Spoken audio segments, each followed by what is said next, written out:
ఓం నమ శివాయ. ఇంకో 2 గంటలు చంద్రగ్రహణం స్టార్ట్ అవుతుంది.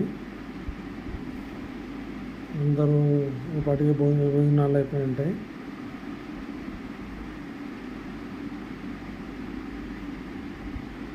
తొమ్మిది రోజులు గణనాథుడిని మంచిగా పూజించుకున్నాము. కానీ అక్కడక్కడ పరిస్థితులు దొర్లాయి. ఒక భక్తి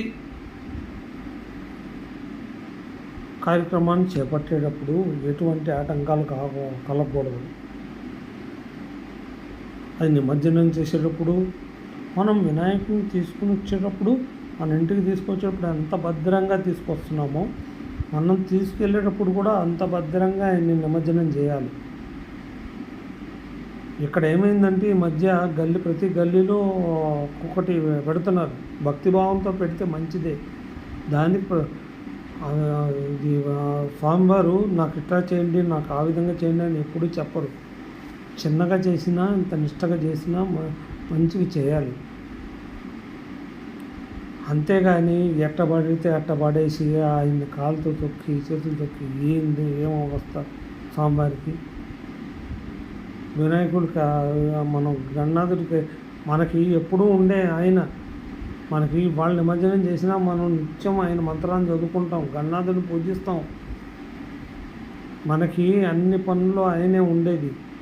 అలాంటి ఆయన్ని పట్టుకుని మీరు అది చేయటం వెకిలి పాటలు పెట్టద్దు. ఏమండి, రాష్ట్రంలో తెలంగాణ, ఆంధ్రాలో ఎక్కడైనా సరే మీకు ఏదన్నా ఉంటే ప్రైవేట్ వ్యవహారాలు ఉంటే బయట చూసుకోండి, పూజల దగ్గర పెట్టకండి. అటువంటి కార్యక్రమాలు చేపడితే మీతో పాటు ఇంకొకరికి ఆ కార్యక్రమంలో పాల్గొన్న వాళ్ళకి కూడా పాపం కలుగుతుంది. ఇంకొకటి ఏంటంటే ముఖ్యంగా చెప్పేది ఏంటంటే, ఇక్కడ తెలంగాణలో బీఆర్ఎస్ కానీ కాంగ్రెస్ కానీ మీకు పార్టీలు ఎవడు రమ్మంటున్నాడు ఈ వినాయకుడి ప్రోగ్రాంలోకి? ఆ గణనాథుని పూజించుకునేదే ఈ 9 రోజులు. ఆ 9 రోజుల్లో ఆయన కూడా రాజకీయ గణనాథుడు చేయకండి. ఈ రాజకీయం అనే పెంటని అక్కడ అంటగట్టకండి. అంతసేపు బీఆర్ఎస్ అంత రోతగా ఉందంటే మొన్న అసలు అది కరెక్ట్ కాదు. స్వాములు పూజించేటప్పుడు రాజకీయాలు చేయకూడదు. అందరూ ఉంటారు.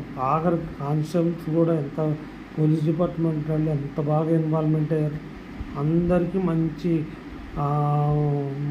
పొజిషన్ ఉంటుంది. అందరికీ బాగుంటారు, చల్లగా ఉంటారు.